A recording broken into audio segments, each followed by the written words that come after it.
விமான விபத்தில் உயிரிழந்த துணை முதல்வர் அஜித் பவார் வரலாறு தெரியுமா? அரசியல் சாணக்கியர் சரத் பவாரையே அதிர வைத்தவர்தான் இந்த அஜித் பவார்.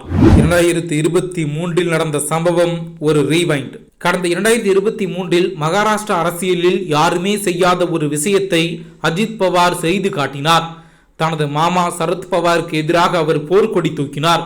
சுமார் 24 ஆண்டுகளாக என்சிபி கட்சியை நடத்தி வந்த சரத் பவாரிடம் இருந்து சத்தமே இல்லாமல் கட்சியை தன் வசப்படுத்தினார் அஜித் பவார். கட்சியின் அதிகாரப்பூர்வ பெயரையும் சின்னத்தையும் தனதாக்கி கொண்டார். கடந்த 2023 ஜூலை 2ஆம் தேதி இது அரங்கேறியது. அஜித் பவார் உட்பட 9 மூத்த என்சிபி தலைவர்கள் அப்போதைய ஏக்நாத் சிண்டே தலைமையிலான அரசில் அமைச்சர்களாக பதவியேற்றனர். அஜித் பவார் துணை முதலமைச்சரானார். இதற்கு முன்பு 2019 இதுபோல சரத் பவாரிடம் இருந்து கட்சியை தன் வசப்படுத்த அஜித் பவார் முயன்றார். ஆனால் அது தோல்வியில் முடிந்திருந்தது. மீண்டும் அது போல நடக்கக்கூடாது என்பதற்காக 2023 பக்காவாக பிளான் போட்டு காய்களை நகர்த்தினார். முன்கூட்டியே பெரும்பான்மை எம்எல்ஏக்களை தன் வசம் ஈர்த்தார். மொத்தமுள்ள 53 என்சிபி சட்டமன்ற உறுப்பினர்களில் 41 பேரின் ஆதரவை பெற்று அவர் தனது பெரும்பான்மையை உறுதி செய்தார். பிளவுக்கு பிறகு அவர் தனது மாமா சரத் பவார் தலைமையை நேரடியாக கேள்விக்குள்ளாக்கினார்.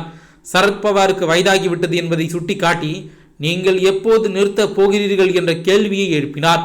மேலும் புதிய தலைமைக்கு வாய்ப்பு அளிக்க வேண்டியது அவசியம் என அவர் வலியுறுத்தினார். மேலும் பொதுவெளியில் பிளவை ஏற்படுத்தும் முன்பே அஜித் பவார் பிரிவு தாங்களே உண்மையான தேசியவாத காங்கிரஸ் என்று தேர்தல் ஆணையத்தில் மனு தாக்கல் செய்திருந்தது.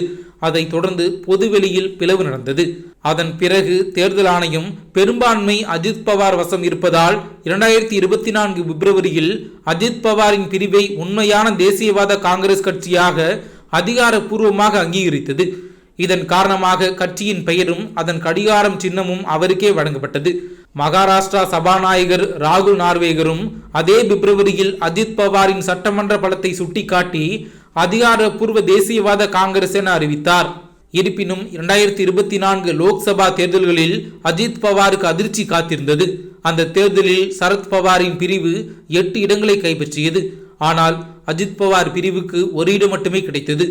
எனினும் அதே 2024 சட்டமன்ற தேர்தல்களில் அஜித் பவார் கம்பேக் கொடுத்தார். 41 இடங்களை வென்றதுடன் சரத் பவார் தரப்பை தோற்கடித்தார். மேலும் மகாராஷ்டிரா அரசியலிலும் தனது முக்கியத்துவத்தை தக்க வைத்துக் கொண்டார். அரசியல் சாணக்கியர் என போற்றப்படும் சரத் பவாருக்கு எதிராக கலகம் செய்வதெல்லாம் சாதாரண விஷயமே இல்லை. ஆனால் அதையும் வெற்றிகரமாக செய்துவிட்டு எந்த ஒரு சிக்கலும் இல்லாமல் கட்சியையும் தனதாக்கி கொண்டவர்தான் இந்த அஜித் பவார்.